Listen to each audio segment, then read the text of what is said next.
Hello दोस्तों, आप सभी को तहे दिल से धन्यवाद। कैसे हैं? और हम ये उम्मीद करते हैं कि आप खुश होंगे और स्वस्थ होंगे। तो चलिए आज हम इस वीडियो के माध्यम से भाज्य संख्या और अभाज्य संख्या से रिलेटेड कुछ मुख्य फैक्ट्स को जानते हैं। तो आइए हम शुरू करते हैं। लेकिन इस वीडियो को शुरू करने से पहले आप मेरे चैनल को प्लीज़ सब्सक्राइब करें और बेल आइकन दबाएँ। तो चलिए हम आज देखते हैं। देखिए यहाँ है लिखा अभाज्य संख्या, ठीक है। इसे इंग्लिश में प्राइम नंबर कहा जाता है। तो जानते हैं अभाज्य संख्या क्या होता है? वैसी संख्या जो एक तथा स्वयं से विभाजित हो वो अभाज्य संख्या कहलाती है। या हम दूसरे शब्द में ऐसे कह सकते हैं कि जिसका केवल 2 गुणनखंड हो, ठीक है। तो देखिए जैसे मान लीजिए हम यहाँ पर कोई लिख देते हैं, कोई अंक लिखते हैं, जैसे ये 3।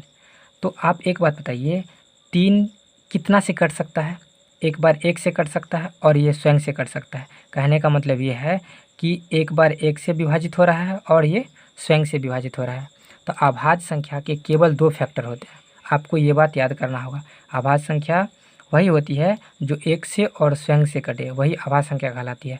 तो चलिए हम यहाँ देखते हैं जो सबसे छोटी अभाज्य संख्या कौन सी है। तो देखिए यहाँ पे सबसे छोटी अभाज्य संख्या 2 है, ठीक है। ये आपको याद रखना है। तो कहिएगा आप 1 क्यों नहीं है? तो क्योंकि देखिए 1 का सिर्फ केवल एक ही फैक्टर है, 1 सिर्फ 1 से ही विभाजित होती है। अगर कहिएगा कि 1 स्वयं से विभाजित हो जाएगी, तो देखिए 1 तो स्वयं से विभाजित हो जाएगी और हम कह सकते हैं ये 1 से विभाजित है, तो दोनों बात तो सेम ही हो गया। तो फैक्टर अलग अलग नहीं आया ना, मतलब इसका 2 फैक्टर होना चाहिए।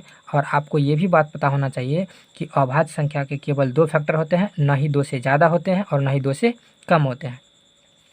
तो यहाँ पे हमने नोट में पूरा बात लिख दिया है कि सबसे छोटी अभाज्य संख्या कौन सी है। तो 2 ही एक ऐसा संख्या है जो सबसे छोटी है और अभाज्य संख्या है। और साथ में आप एक बात और याद रखिएगा कि सबसे छोटी सम अभाज्य भी है। ये सम संख्या होते हुए भी अभाज्य संख्या है, ठीक है।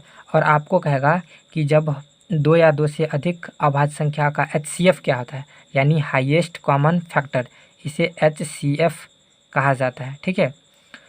या आपको ऐसे भी कह देगा कि 2 लगातार अभाज्य संख्या का मौसा क्या होगा, या आपको क्रमिक कह देगा। तो आप इस बात को ध्यान दीजिए, अगर आपको क्रमिक कहे या क्रमागत कहे, ठीक है, या क्रमशः कहे, ठीक है, या आपको लगातार कहे, ये सभी एक ही बात है।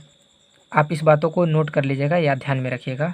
तो या कहे 2 या 2 से अधिक अभाज्य संख्या का मौसा क्या होगा, 1 आएगा, 1 होगा। तो देख लेते हैं इसमें से कोई 2 अभाज्य संख्या हम ले लेते हैं।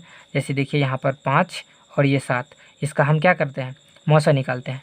तो क्या करेंगे, ब्रांग को बीच में लिखेंगे, 5 एकम 5, 7 में से 5 गया तो 2, इस 5 को यहाँ पे लिखेंगे, 2 दूना 4, यहाँ कितना आया, फिर शेष 1 आ गया, इस 2 को फिर यहाँ पे लिखते हैं, 1 दूना 2। तो देखिए यहाँ मौसा 1 आया ना दोस्तों। तो आप कोई भी 2 अभाज्य संख्या लीजिए और उसका मौसा निकालिए, तो उसका मौसा 1 आएगा। ये बहुत ही इंपॉर्टेंट क्वेश्चन है और ये 10th क्लास में पूछ दिया है। ये 2020 में बिहार बोर्ड के एग्ज़ाम में ये फर्स्ट शिफ्ट में क्वेश्चन आया था। तो आप याद रखिए, ये बेसिकली 10th क्लास के बच्चों के लिए है। तो अब देखिए हम आगे देखते हैं भाज्य संख्या क्या होता है। इसे इंग्लिश में कंपोजिट नंबर कहा जाता है। वैसी संख्या जो एक तथा स्वयं के अलावा किसी अन्य संख्या से विभाजित हो, भाज्य संख्या कहलाती है। आप एक बार एक तथा स्वयं के अलावा किसी अन्य संख्या से जो विभाजित हो वो क्या कहलाती है, भाज्य संख्या। तो जैसे हम यहाँ पे एग्जांपल देखते हैं 4। तो दोस्तों देखिए हम 4 की बात करते हैं तो 4 एक बार 1 से कटता है, फिर 4 एक बार 2 से कटता है और फिर 4 एक बार स्वयं से कटता है। तो आप इतना याद रखिए, भाज्य संख्या जो होती है वो 2 से अधिक उसका फैक्टर होगा। कहने का मतलब 2 से ज़्यादा बार गुणनखंड लगेगा, उसका गुणनखंड होगा, मतलब 2 से ज़्यादा बार भाग लगेगा, ठीक है। तो सबसे छोटी भाज्य संख्या आपको पूछेगा तो कहिएगा 4, ठीक है। तो यहाँ पे लिखा है सबसे छोटी भाज्य संख्या 4 है। अब देखिए कुछ जो महत्वपूर्ण बातें हैं ना उसको हम समझ लेते हैं। आपसे कहेगा कि सबसे छोटी भाज्य संख्या और सबसे छोटी अभाज्य संख्या का योग क्या होगा या योगफल क्या होगा। तो देखिए सबसे छोटी भाज्य संख्या कहा है तो हम जानते हैं सबसे छोटी भाज्य संख्या यहाँ पे 4 है और सबसे छोटी अभाज्य संख्या जो कि 2 था। तो देखिए उसका योग क्या होगा, 4 और 2 दोनों को ऐड कर देंगे, क्या आ जाएगा 6। ये मेरा 6 आंसर हो गया। आपसे कहेगा कि ये सबसे छोटी भाज्य संख्या और सबसे छोटी अभाज्य संख्या का अंतर क्या होगा। तो देखिए सबसे छोटी भाज्य संख्या 4 है और सबसे छोटी अभाज्य संख्या 2 है। इस दोनों को घटा देंगे तो मेरा अंतर क्या आ जाएगा 2। लेकिन एक बात ध्यान रखिएगा कि यहाँ पर पहले अभाज्य बोला है तब हम अभाज्य संख्या लिया है। अगर हमको यहाँ पर पहले भाज्य बोला है तो हम भाज्य संख्या लिया है। अगर हमको पहले अभाज्य बोलता तो पहले अभाज्य लेते तो उसका आंसर कुछ और अलग आ जाएगा। जैसे मान लीजिए सबसे छोटी अभाज्य संख्या लेना होता तो हम 2 लेते और इसके बाद सबसे छोटी भाज्य संख्या तो 4, इसको घटाते तो क्या आ जाता है मेरा -2 आंसर आ जाता है। तो आप इस बात को ध्यान रखिएगा फिर समझ में आ जाएगा। और यहाँ देखिए आगे क्या कहता है, सबसे छोटी भाज्य संख्या। तो जानते हैं ना सबसे छोटी भाज्य संख्या 4 होता है तथा सबसे छोटी अभाज्य संख्या, सबसे छोटी अभाज्य संख्या क्या हो गया तो 2। क्लियर। इसका गुणनफल पूछा है तो गुना कर दिए तो कितना आंसर आ गया 8। ये आपका आंसर आ गया। ठीक है। अगर इसी तरह हमसे पूछेगा कि ये सबसे छोटी भाज्य संख्या, तो सबसे छोटी भाज्य संख्या 4 और सबसे छोटी अभाज्य संख्या क्या आ जाएगा तो 2। इसका ये भागफल क्या होगा तो भागफल 4 में 2 से भाग दे देंगे तो क्या आ जाएगा 2। क्लियर। अब एक बात बताइए, अब यहाँ देखते हैं हम सह अभाज्य संख्या।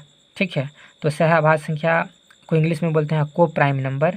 वैसी संख्या जिसका मौसा 1 हो सह अभाज्य संख्या कहलाती है। तो आप कोई संख्या ले लीजिए उसका मौसा निकालिए, इसका मौसा 1 आएगा। जैसे 19 में हम 5 से भाग दे रहे हैं तो 5 तिया 15, फिर क्या आंसर घटाएंगे तो क्या आएगा शेष 4। फिर इस 5 को यहाँ पे लिखेंगे, फिर 4 एकम 4। ठीक है। और फिर 1 शेष आ गया, फिर इस 4 को यहाँ लिखे, 1 चौके 4। देखिए मेरा मौसा 1 आ गया ना। तो कोई भी ले लीजिए संख्या, उस दोनों का मौसा निकालिए, अगर वो 1 आ गया मौसा तो ये सह अभाज्य संख्या कहलाता है। ठीक है।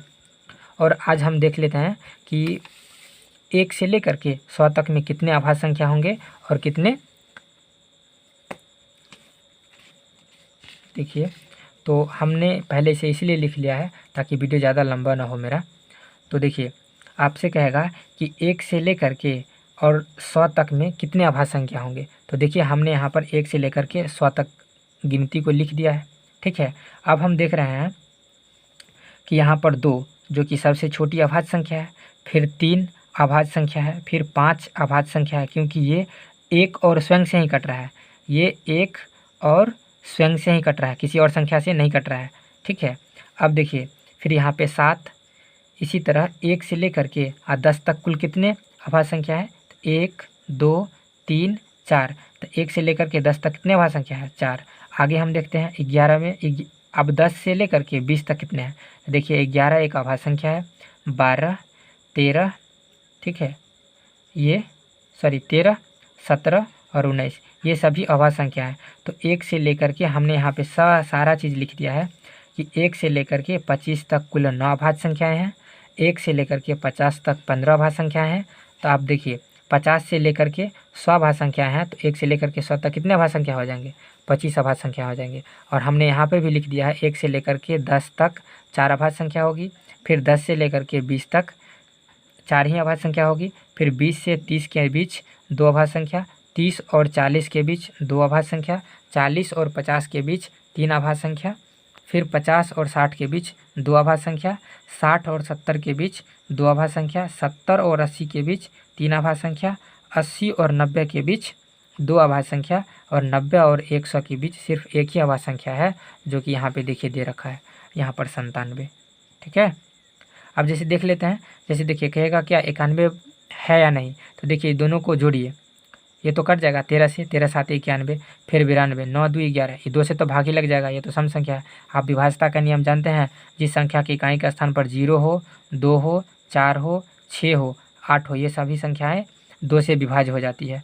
आप जानते हैं 3 से विभाज्यता का नियम क्या होता है, जो संख्या दिया है उसका अगर योग 3 से विभाज्य है तो वो संख्या क्या कहलाएगी, वो 3 से भी विभाज्य हो जाएगी, वो संख्या फिर 3 से विभाजित हो जाएगी। जैसे देखिए 9 और 3, इस संख्या का योग कितना होता है 9 और 3 ये 12, 12 किससे डिवाइड है 3 से, तो ये संख्या जरूर होगा किससे डिवाइड 3 से डिवाइड हो जाएगा। तो यहाँ पर 99 91 और 100 के बीच में एक 97 ही ऐसा संख्या है जो कि अभाज्य है। ठीक है। तो चलिए हम फिर अगले वीडियो में मिलते हैं, वर्ग और वर्गमूल से रिलेटेड क्वेश्चन और कुछ फैक्ट्स लेके आएंगे। तो आज यहीं तक रहने देते हैं। अगर वीडियो अच्छा लगे तो लाइक और सब्सक्राइब करें, बस मेरा यही उम्मीद है आपसे। तो ठीक है दोस्त।